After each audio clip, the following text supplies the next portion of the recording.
Life Audio. Dennis Prager. Do you have a question you've always wanted to ask Dennis Prager?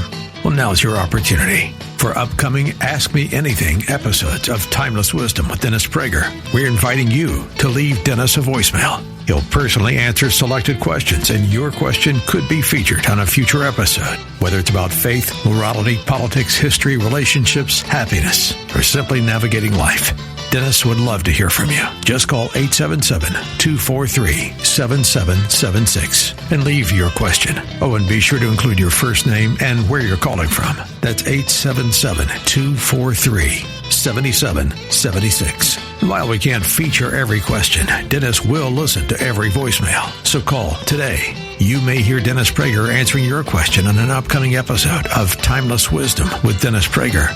And thanks for listening and supporting Dennis Prager. On today's episode of Timeless Wisdom. Well, deep in the middle of coma, I had no memory of my earthly life. In fact, I had no language, no words, no anything. And it all started in a realm that I called Earthworm's Eye View, which was kind of a bubbling, muddy, foamy, monotonous, pounding, dark underground, and very unresponsive. As I said, I might, even though I had no language, I might wonder, who, what, where, and there was never any kind of a response or answer at all. I felt like I was there a very long time because I had no memory of any prior existence, and then I was rescued from that by this spinning white light. It was a beautiful filamentous kind of golden white light that slowly came towards me, rotating. And then it had this lovely melody, and the notes of that melody were crucial later on, but at the time it was just captivating and beautiful, and it served as a portal. It ripped open into a whole new reality. That's coming up on Timeless Wisdom with Dennis Prager. You don't need more discipline. You just need more of Jesus. If your mind won't slow down or you're feeling worn thin, Bible League International wants to send you Abide, a free 31-day prayer guide to help you draw close to God in as little as 5 minutes a day. Experience settled peace, lasting joy, and God's nearness. Get your free copy of Abide today. Text Abide to 94878. That's Abide to 94878. Welcome to Timeless Wisdom with Dennis Prager. Hear thousands of hours of Dennis's lectures, courses, and classic radio programs. And to purchase Dennis Prager's Rational Bibles, go to DennisPrager.com. Hello, my friends. You're listening to the Dennis Prager Show. There are many vitally important questions in life, but there is one that since I was a child I have always realized has no question that is more important, and that is there something after this life? I am astounded that there are people who say they don't care or who just dismiss the idea as wishful thinking on the part of a religious people. I don't think you have to be religious, and I don't think that you have to be a philosopher to understand how significant it is. I mean, if there is no afterlife, if nothing happens, if this is it, all there is, then life ultimately is a total crapshoot. Whether you suffer totally or you prosper is just a matter of fortune, and there is no ultimate justice. The torturer and his victim have the same fates. Even as a kid, I realized that there has to be something beyond this. So when a scientist writes that there is something beyond this because of his own experience, it seems to make headlines. In this case, I believe it was a front page cover story in Newsweek magazine. And the man who is responsible for this is an academic neurosurgeon. And at the Brigham and Women's and the Children's Hospitals and Harvard Medical School in Boston, Dr. Eben Alexander. The book is Proof of Heaven, a neurosurgeon's journey into the afterlife. Dr. Alexander, welcome to the Dennis Prager Show. Well, thank you, Dennis. It's great to be here. Thank you. Let me ask you first, what would you have? When did you have this experience, which obviously we'll delineate in a moment? When did you have it? I had it 4 years ago right now. Just wanted to clarify, I'm not at the Brigham and Women's and Harvard Medical School in the Brigham now, but I was there from 1988 to 2001. Okay, thank you. Oh yeah, you're right. The bio on your book says has been. Right. But you're not a has been. I just want to make that clear. No, that's what this is all about. Yeah. You're a will be. Yeah, I'm an am, like we all are. That's right. All right. Let me. So the reason I asked when this happened is, if I'd have had you on my show 10 years ago, not in the last 4, and asked you, Doctor, I'm just curious, do you believe in an afterlife? What would you have said? Well, I would have said that there is no way that any form of consciousness could exist after the death of the brain and the body. Right, exactly. Okay, that's what I assumed you would have said. What happened that changed your mind? Well, about a little over 4 years ago right now, one morning it was as if I had been struck by a freight train. I woke up, had severe back pain, and then rapidly went on to develop an excruciating headache. And by that point, I was already too far gone to even put it together. My son, Bond, came in to rub my head and felt like he'd driven a white-hot spike right through it. And I guess about the last words I said, my wife, Holly, wanted to call 911, and I said, don't call 911, just a muscle spasm. Trust me, I'm a doctor, that kind of thing. And then the next thing she knew, I was lapsing into unconsciousness. And then she saw me having a grand mal seizure, and she did call 911. All right. What was the cause of this?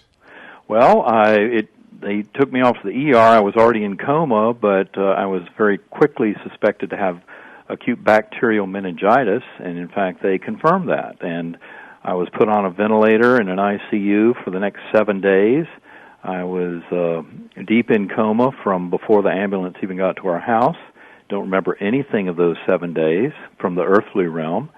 And I had an extraordinary experience deep in coma when the meningitis should have disabled all experience except for the most kind of mundane, rudimentary forms of awareness. And yet I had a very rich journey that was more real and profound than what my brain could muster even now. It was more real and profound than the three-dimensional universe you and I inhabit? Yes, very much so. And, of course, that was a shocking aspect of it. And the meningitis was so effective at wiping out the human part of my brain that, in fact, when I was deep in coma, I had no memory whatsoever of my life my life on Earth before coma. And yet I went through this beautiful, extraordinary journey, spiritual journey, deep in coma, that included meeting the divine and having lessons about all of how this is put together and constructed and the purpose for all of this in higher dimensional space, and then came back to this realm. I have to say that it's a little sad to me that you didn't have any recollection in that realm of your earthly existence. Does that mean, or at least do you interpret that now as meaning that in the afterlife we have none of the bonds that we make in this life endure? No, in fact, I would say just the opposite. I think in many ways one has to see my experience, and I point all this out in the book. It's kind of the exception that proves the rule. I think this journey happened for a reason. Of course, it took me more than 2 years to get to that point because initially I was trying to write it up as a neuroscientific report about the ultra-reality deep in coma when I should have had no experience at all. But then I came to realize just what the bigger message was, and that it was far grander than just a little neuroscientific report of that ultra-reality that's often described in near-death experiences. So it really, I would say that in fact, when you read my story and get through to the very end and realize what's happened, that it points out that even though I had a somewhat anomalous journey by having this very fortuitous temporary amnesia for my life in the physical realm, it all served a much grander purpose because it had to happen that way for me to realize or to understand the reality or ultra-reality of that experience and of that realm and how it really happened outside of my brain. So do you feel that you were chosen?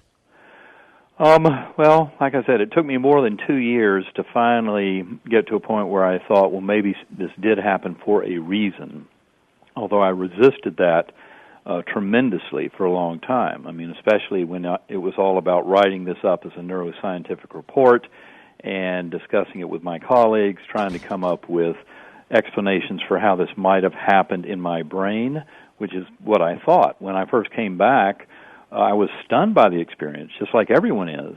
But on the other hand, I thought that there must be some brain-based explanation. And so I went back to my neuroscientific roots and tried to come up with an explanation within my brain. And because I had such a severe meningitis, in fact, none of the hypotheses worked to explain it that way. So one of the most obvious questions is, how have your colleagues reacted?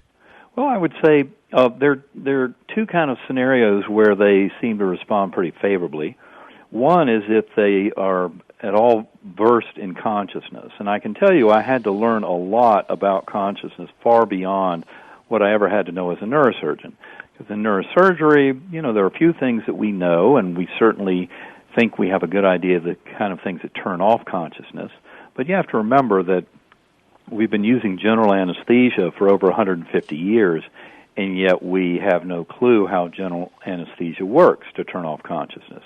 And that should be a pretty good clue about how little we actually know about consciousness. And so that's one group, are the neurosurgeons. If I have 10 or 15 minutes to talk with them about the hard problem of consciousness, as it's known to science, which is basically saying that nobody on earth can begin to describe to you how consciousness comes up out of the brain. If you know the physics, chemistry, biology of the human brain, you'd like to think that then somebody can explain how consciousness comes out of all that, and yet nobody can. It's a complete mystery, and that's very important for people to understand because that's right at the core of my understanding of my experience now. The other thing is the enigma of quantum mechanics, which drove the founding fathers of that field into mysticism because it suggested that consciousness plays a tremendous role in painting reality, and yet they couldn't understand that. Explain that when we come back. Okay. I'm speaking to Dr. Eben Alexander. Proof of Heaven is his best-selling book, A Neurosurgeon's Journey into the Afterlife. To say that this is an important subject is to understate the case considerably. I don't think there's anything more important. Hence the time I'm devoting to the scientist and this subject. I'm Dennis Prager. This episode of Timeless Wisdom will continue right after this. For nearly 3,000 years, Homer's The Odyssey has shaped Western imagination. It tells the story of Odysseus as he faces monsters, shipwrecks, false comforts, and impossible choices on his long journey home. As one of the foundational works of Western literature, Homer's epic is more than a mythology. It explores permanent questions about courage, duty, loyalty, family, leadership, temptation, and the search for home. In one of the epic's defining moments, Odysseus rejects the offer of immortality from the goddess Calypso, choosing instead the long and difficult journey home. His decision reveals one of the central themes of the Odyssey, that a life of duty, family, and home is greater than a life devoted to comfort or glory. Achilles chose glory, Odysseus chose home. That's why Hillsdale College has released its newest free online course, The Odyssey. Taught by Professor Benedict Whalen, the course reveals why Homer's masterpiece remains one of the greatest works of Western literature. Find this free course at charlieforhillsdale.com. That's charlieforhillsdale.com. Read the classics, study the West. The Odyssey from Hillsdale College. Go to charlieforhillsdale.com. Now, back to more of Dennis Prager's Timeless Wisdom.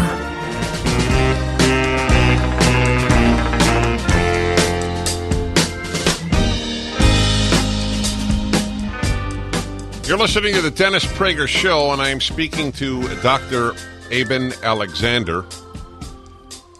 His book is a huge bestseller.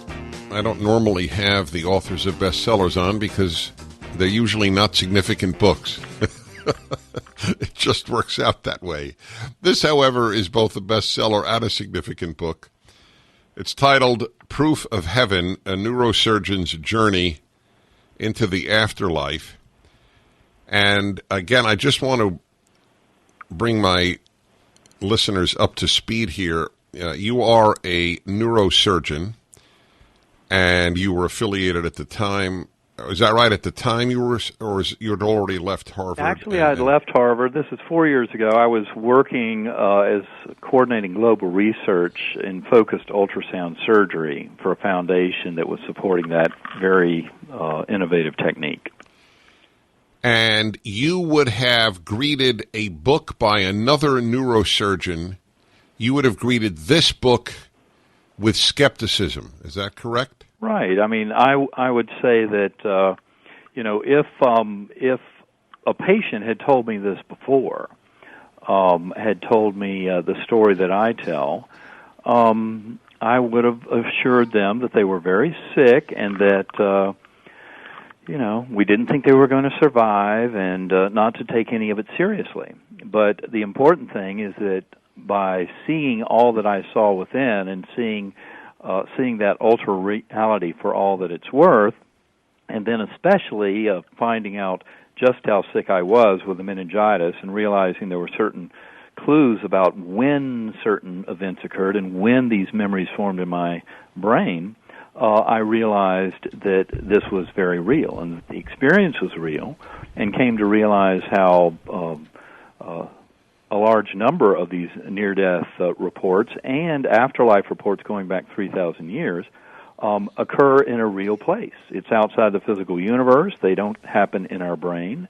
But our brain does some tainting of the information on the way back. That is, my personal and cultural background did reflect in what I brought back. So you believe consciousness is independent of the brain? Well, what I would say is we are conscious in spite of our brain, and that, in fact, the brain is a reducing valve or filter that reduces down a much higher level of consciousness that we get to when we're free of our brain.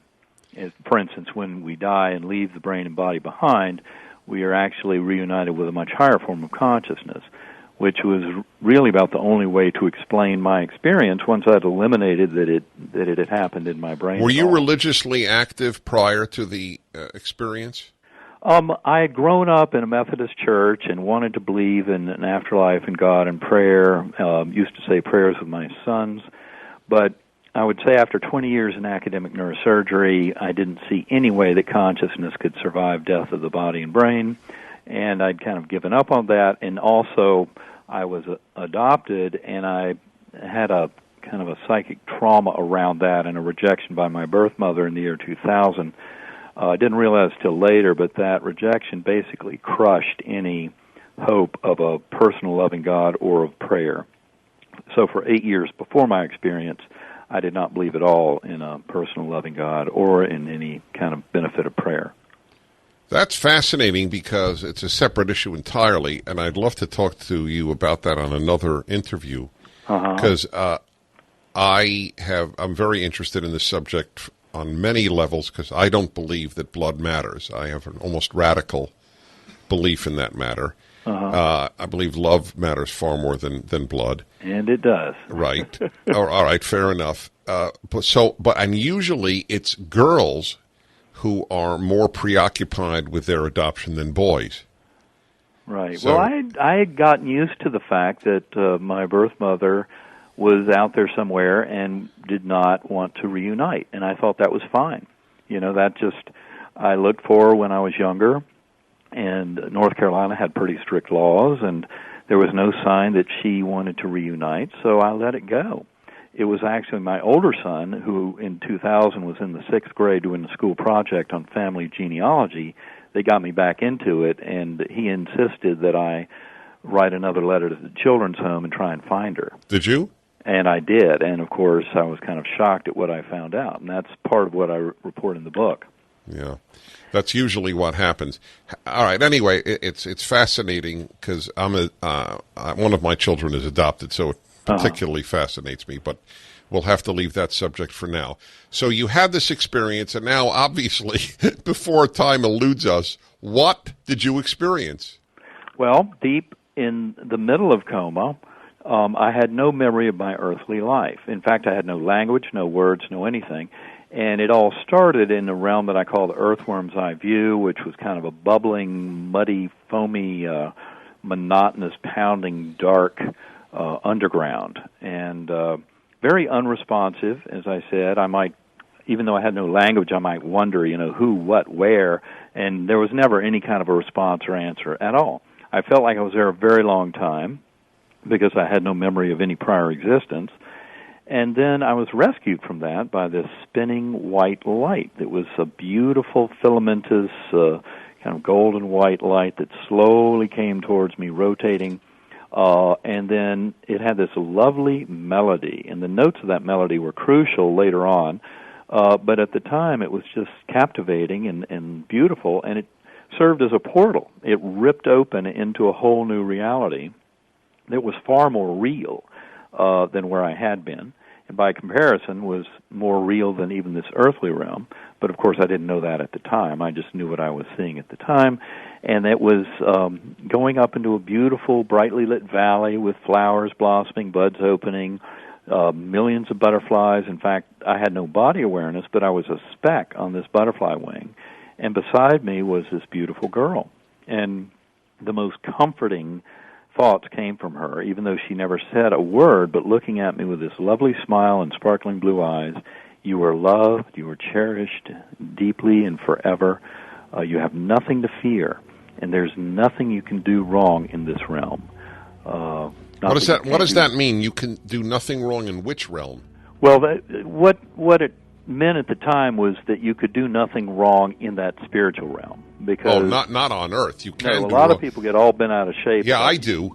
Yeah. Well, the issue though is, in fact, though, strictly speaking, her words apply to Earth too. If you realize that we are here to manifest that unconditional and infinite love of the Creator for fellow beings, in spite of the injustice and imperfections of this realm, and realize we can either do that in our free will and choices and follow very directly towards that deification in the outer realm, or we cannot do that, and we can dish out evil and pain and mayhem. All right, well, we'll continue on that. The book is up at DennisPrager.com, Proof of Heaven, A Neurosurgeon's Journey into the Afterlife. Eben Alexander. I'm Dennis Prager. This episode of Timeless Wisdom will continue right after this. Rising interest rates, stock volatility, out-of-control inflation. People are concerned about what the future holds financially. This is Dennis Prager for AmFed Coin and Bullion. There's no better time than the present to move a portion of your IRA into precious metals. You should know there's a right and a wrong way to set up your precious metals IRA. Mistakes could cost you hundreds of thousands of dollars in IRS fines. Call AmFed Coin and Bullion, 800-221-7694. AmericanFederal.com. That's AmericanFederal.com. Now, back to more of Dennis Prager's Timeless Wisdom.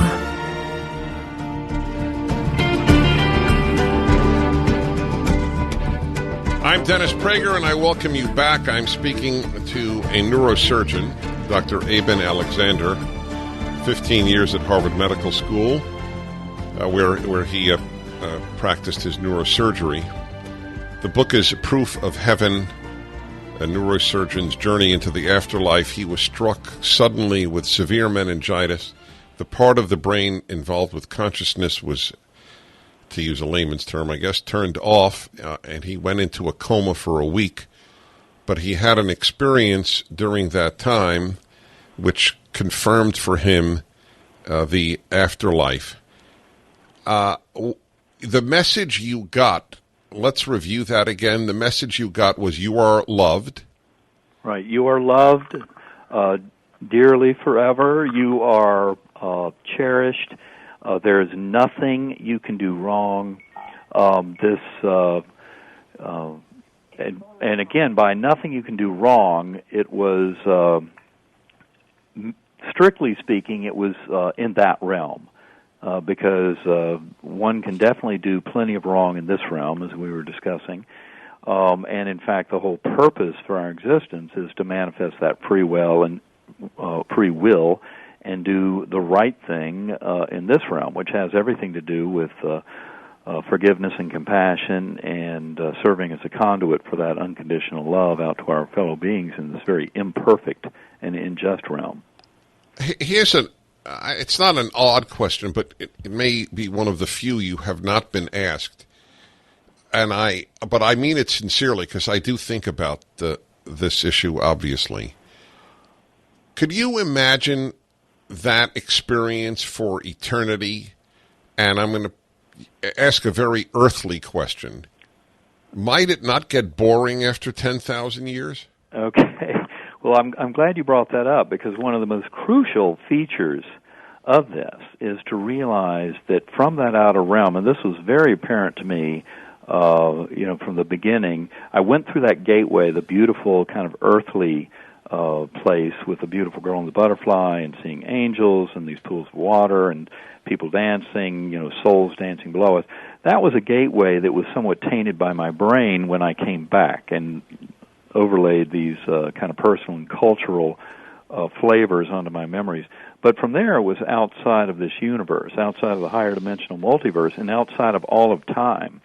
I remember seeing Earth time, or time in this universe, collapse down into either a loop or a point, and realized that access from that outer realm was completely timeless. So, for example, I give in my book, I have that story of that wonderful friend of mine who is the chairman at one of the leading neurosurgical programs on Earth, academic neuroscientist, very brilliant man, who was wrestling with what he saw when his father had passed over a year earlier.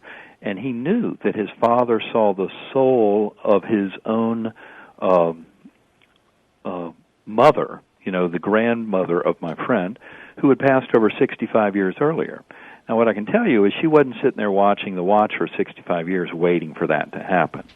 Okay, and in fact, when you understand how time flow in that realm and causality is completely separate and freed up from what we see as time flow, it starts to explain a lot of things about reincarnation, deathbed visions, near-death experiences, and encountering departed loved ones. I mean, all of that makes far more sense when you realize they're not going along with this little clock right. the way we are. And in fact, it's a much richer experience where, you have to look at it that all of our time is compressed into nothing, and yet seconds of our time could be greatly expanded to allow for things in that realm. But that is the dominant realm, and that is the one that gives rise to what we see here. Why is there a here if we end up there anyway? Well, mainly, this is what I call soul school. This is where our souls get done what they have to do. Out there, we're privy to all of this, and all of us come to know this, the reality of that realm between lives when we leave this realm, and we can get to know it through deep meditation and centering prayer and things like that. You don't have to go through a near-death experience, have a very powerful, spiritually transformative experience that acknowledges the eternity of our spiritual selves. And so, well, I'm going to ask you exactly about how the transformative experience affected you when we come back. Okay. Proof of Heaven is the book. It is up at DennisPrager.com, A Neurosurgeon's Journey into the Afterlife, Dr. Eben Alexander. This is the Dennis Prager Show. Hi, my name is Gloria, and I live in Agua Dulce, California.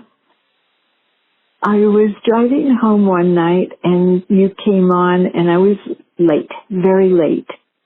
And I literally had to pull over to listen to you because I knew I was going to drive into an area where I have no reception, and that's how much I wanted to hear you. I stayed there in front of somebody's house the whole time, and after you finished, I drove away, but I felt it looks rather criminal with me parked in front of some innocent person's home.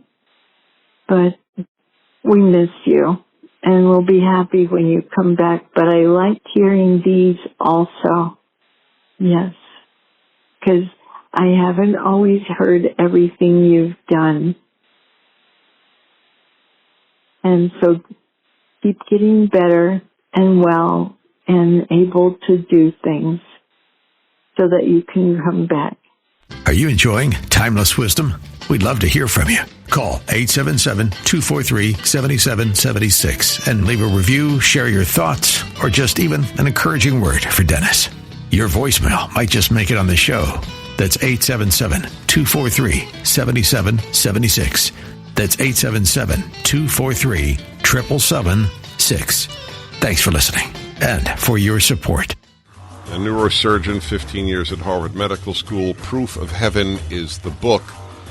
It was a cover story of Newsweek, and it's a big bestseller. A neurosurgeon's journey into the afterlife. He had this experience while in a coma that can only be described as consciousness independent of the brain, and hence a journey into the afterlife. Before I ask you how it has transformed you, I'll ask you a question that I'm very, very curious to know your answer to. You obviously went to a realm that we would describe as heavenly. To be blunt, if a mass murderer went into a coma and had such experience, would he also have a heavenly experience? Well, the thing is, when people commit that kind of evil and injustice and, in any form, anything that varies from that unconditional love of the Creator, they end up facing their own higher soul and soul mates when they leave this life in a life review. And they will end up feeling the pain and suffering they've dished out to others, but feel it far more powerfully than it was ever felt by their victims. So I would not say that souls get off scot-free by serving as agents of that kind of mayhem and suffering to others. I mean, we end up. Thank God. Yeah, I'm very really, happy. I'm happy to hear your answer, because I root for ultimate justice, and that means heaven for some, and I don't care what people call it, but something else for the people who have really done evil. I mean, otherwise our sojourn here is morally meaningless if everybody has the same fate. Well, in fact, what I would tell you is that my journey showed me that this life matters far more, has much more meaning and purpose than I ever would have thought before.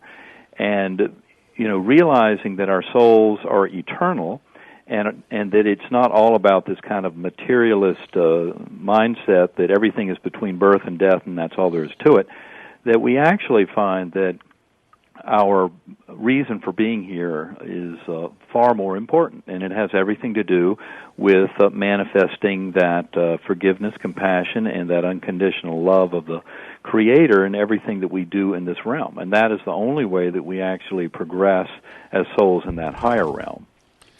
So by way of asking you, since you call it transformative, as I could well imagine it would be, I'm going to ask it to you in a slight variation of the way I was going to originally, and that I think most people would ask you, how has it transformed your life? I'm going to ask it in a different way. Okay.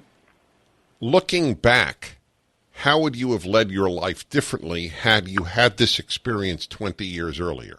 Well, for one thing, I realize the purpose of our being here, not just for ourselves, but then in fact it has so much more to do with our network of connections with our fellow souls and soulmates. And some of these could be just little chance encounters. They don't have to be, family members and those that we spend decades and decades with. Some of our soulmates, in fact, I came to realize that some of my soulmates, previously I thought of as my nemesis in this life, that I saw them as somebody who was really causing me difficulty, and what I came to realize is that they were actually there teaching me important lessons, and that the hardships, difficulties, and challenges in this life, and that certainly includes the illness and disease, which as a healer I'm very interested in those hardships, has everything to do with being opportunities for growth and for learning.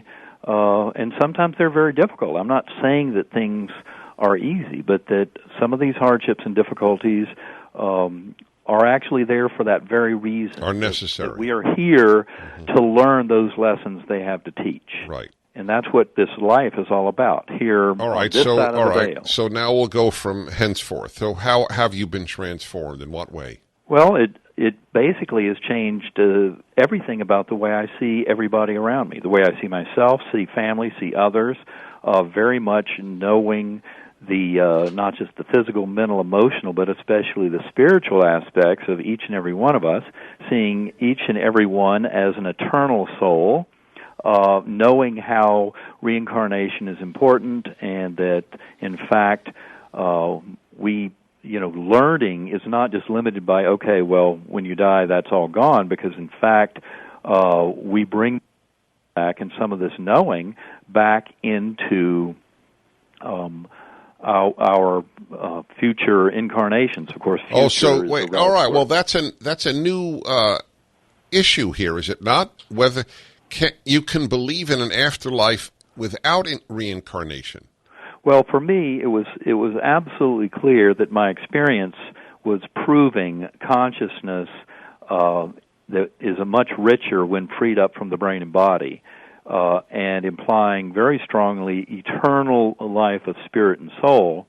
And there was really no way for me to see all of that and acknowledge the power, the infinite power, and infinite personal, unconditional loving nature of that God that I encountered, to reconcile those two features of love and power with the suffering of innocence, the suffering of children and animals, and to see that there was just this one physical life made no sense whatsoever. And so you've taken essentially the Buddhist view and the Hindu view of karma. Well, I think that is certainly part of it, and I would also say that I think certainly having grown up a Christian, that I'm quite convinced now, especially having read the Gnostic Gospels and become much more familiar with the Christian teachings in their pure form, not necessarily filtered through the councils centuries later, that in fact Jesus knew very well of reincarnation. Of course, he is a prime example of reincarnation. All right. Hold it there, because I want to, I guess our final segment will be on that. This episode of Timeless Wisdom will continue right after this. Rising interest rates, stock volatility, out-of-control inflation. People are concerned about what the future holds financially. This is Dennis Prager for AmFed Coin and Bullion. There's no better time than the present to move a portion of your IRA into precious metals. You should know there's a right and a wrong way to set up your precious metals IRA. Mistakes could cost you hundreds of thousands of dollars in IRS fines. Call AmFed Coin and Bullion, 800-221-7694. AmericanFederal.com. That's AmericanFederal.com. Now, back to more of Dennis Prager's Timeless Wisdom.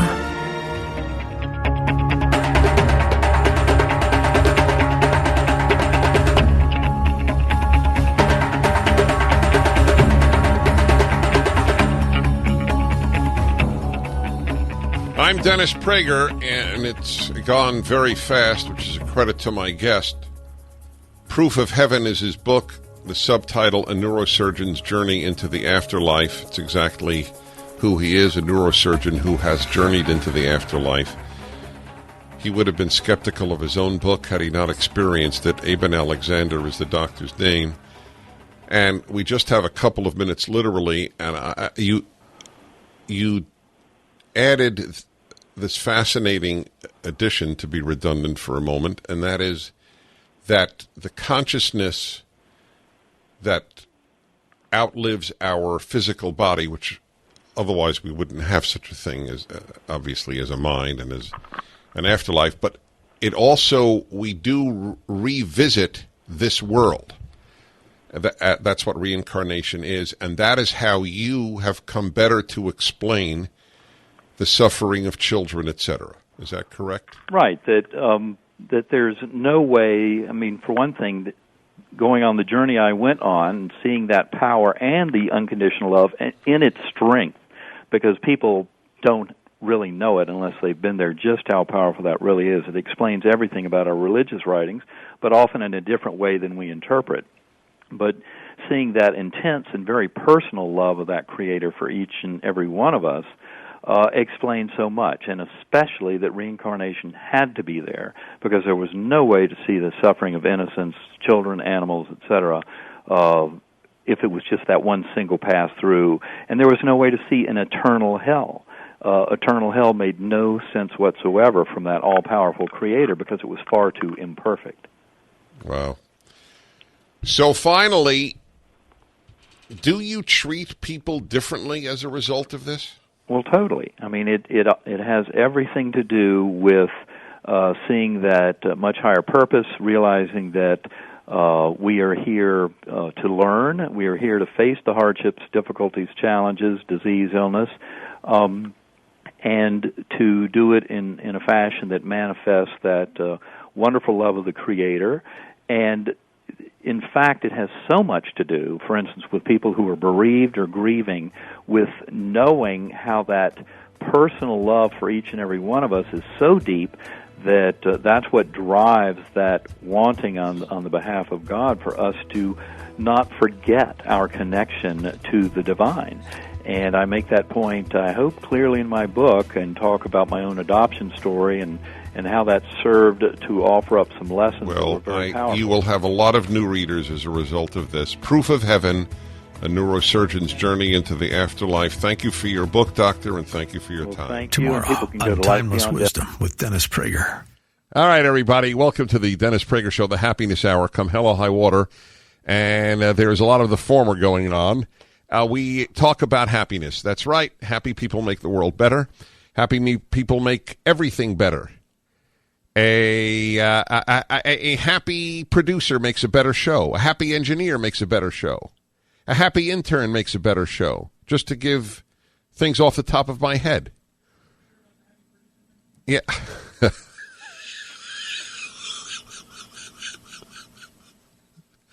I can't repeat it. But it was a gem. All right, I have to repeat it, right? Sean. Oh, Roy, stop laughing. He hired you. Are you sure about the happy producer thing? That's what cracked us all up.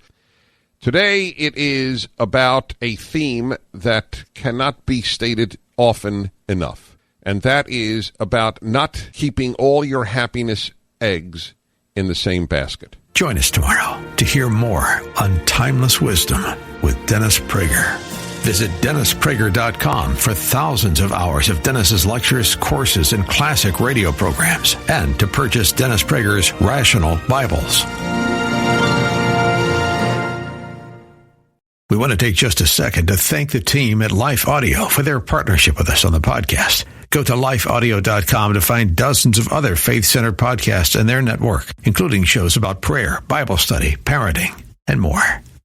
Rising interest rates, stock volatility, out-of-control inflation. People are concerned about what the future holds financially. This is Dennis Prager for AmFed Coin and Bullion. There's no better time than the present to move a portion of your IRA into precious metals. You should know there's a right and a wrong way to set up your precious metals IRA. Mistakes could cost you hundreds of thousands of dollars in IRS fines. Call AmFed Coin and Bullion, 800-221-7694. AmericanFederal.com. That's AmericanFederal.com.